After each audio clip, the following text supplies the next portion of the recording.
Welcome to Appium training by Wisdom Trainings. Now the thing is, you have to install JDK 8 because Appium works best with JDK 8. Alright, and JDK 8 is supported till 2030 as well. Okay, so go to Google and type JDK 8 download, and you can go to the first link, Oracle website. Go here and click on the link which is out here, 64-bit operating system for Windows, right? If you have 64-bit, you'll be asked to create an Oracle account, accept it, and on the next page you'll be asked to log in. So just create an Oracle account, log in, and download the exe, install it, right? Through this link you can create, and once you install it, under C drive Java, program files Java, you will see JDK 8. 1.8 means 8, right? Copy the path, you will see the bin folder as well. Okay, you need to copy the path and set the Java home variable. Just right click on my computer, go to properties, and go to advanced system settings.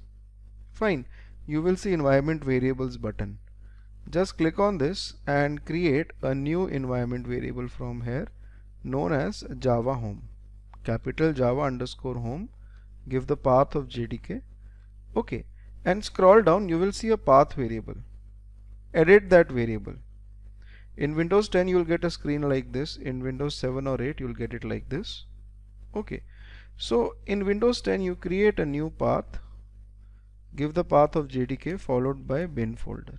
Okay, ignore the above path in my PC, just ignore that. Okay, you have to give the path of the bin folder of JDK, and then in case of Windows 7 or Windows 8 you get a window like this. Go to the end of the variable, put a semicolon, give the path followed by /bin. Okay, right, so once you have done this, alright, that means Java is configured correctly. With the help of environment variables, your Android will detect Java location. So the next thing is that we have to install Android. Okay, just a minute. So to download and configure Android Studio, it's a very simple process. Just go to Google, type download Android Studio, you will get this link. Go to the first link, just download and install it. It's a heavy software with lots of updates and all, so please have a good internet connectivity, right?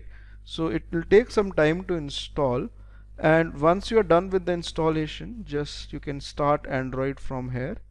You can go to Android and you can start Android Studio from here. Okay, right, so it will open in some time, right? Let it open, hold on.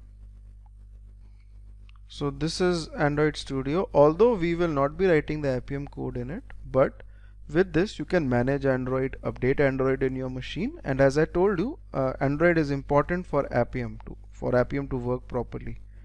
Okay, right, now the next thing is we need to understand the difference between API level and Android version, and we need to update the Android as well. So in the next part I have covered this.